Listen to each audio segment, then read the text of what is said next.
wait a minute. What was all that? Okay, there are a few stereotypes of what minimalism is out there. And today I'm going to debunk a few and laugh at a few others. Let's get into it. Hello, my name is Tamara Lynette. I am an MIT, a minimalist in training, a minimalist fashionista, and part of the reason I created this channel was to document my journey to minimalism, the good, the bad, and the ugly.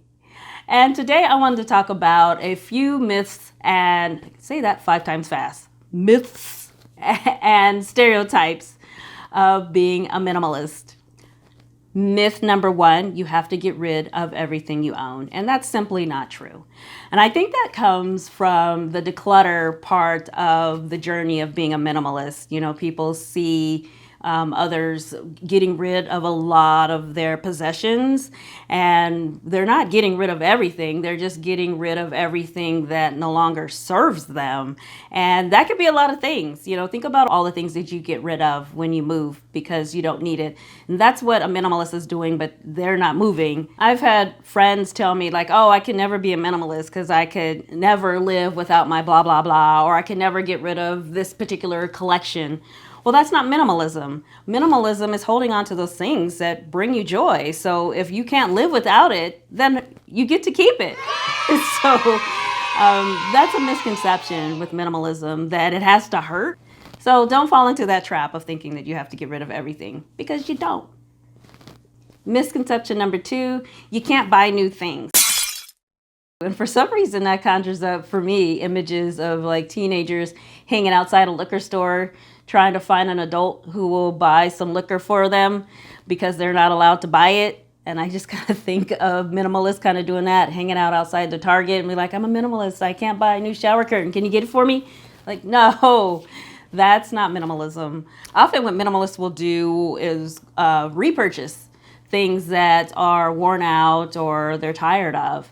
So they do shop. Like, minimalism doesn't mean you no longer shop for non-food items. You still can purchase things, but you're aware of the things that you're bringing into your home. As you bring things into your home, you're also conscious about removing things from your home so that the new things that you bring don't clutter your space. Misconception number 3, minimalism means you have to have white walls. Now, not all minimalists have white walls in their home. Well, a lot of them do, because white kind of conveys the feeling of cleanliness and simplicity and can make your space look larger. There's no hard and fast rule about what color your walls have to be when you're a minimalist. If there's a particular color that you love, then go ahead and paint your room that color, just as long as it's not tacky. Speaking of color, misconception number 4 is that most minimalists wear a lot of black. A lot of minimalists wear neutral colors. When you are wearing colors that fall within the same part of the color wheel, that they match more easily. And so when you have less clothes, you want to be able to mix and match them. So that's one reason why they wear neutral clothes. Another reason is they don't necessarily give in to fashion trends.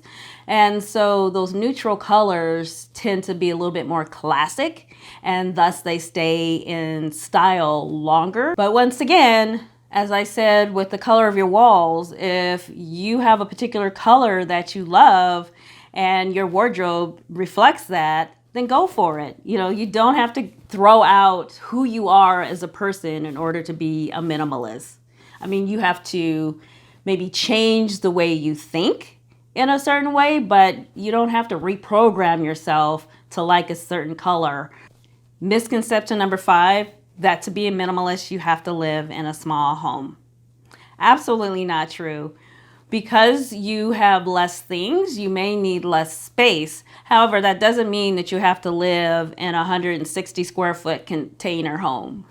There are families that are minimalist, and that doesn't mean that each child doesn't get their own room just because they're a minimalist. They may have less things in their room, but there's still room for them to play and enjoy the things that they do have, and a space for the family to have dinner together and a nice sized backyard.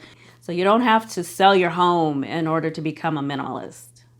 Misconception number 6 is that you have to become a vegan or ethical. Minimalism isn't a diet. Once you start on the journey to minimalism, you might start being more aware of what you put in your body, but that's not a requirement. And you don't have to stop eating animal products because you become a minimalist, and you don't have to be aware of where your clothes are made and what they're made of and start wearing only vegan clothing in order to be a minimalist. Those aren't bad things, but that's not necessary for minimalism. Don't think that. Myth number 7, minimalism is a numbers game.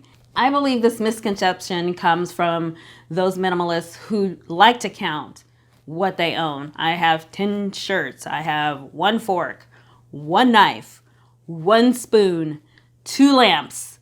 That's not necessary to be a minimalist. The number of any item you should have is based on you and your lifestyle and what you need and what makes your life easier. I hope you found this list helpful, and if you did, please like this video and consider subscribing to my channel, as I will continue to create more videos on my journey to minimalism. And in the meantime, I will see you next time with less stuff.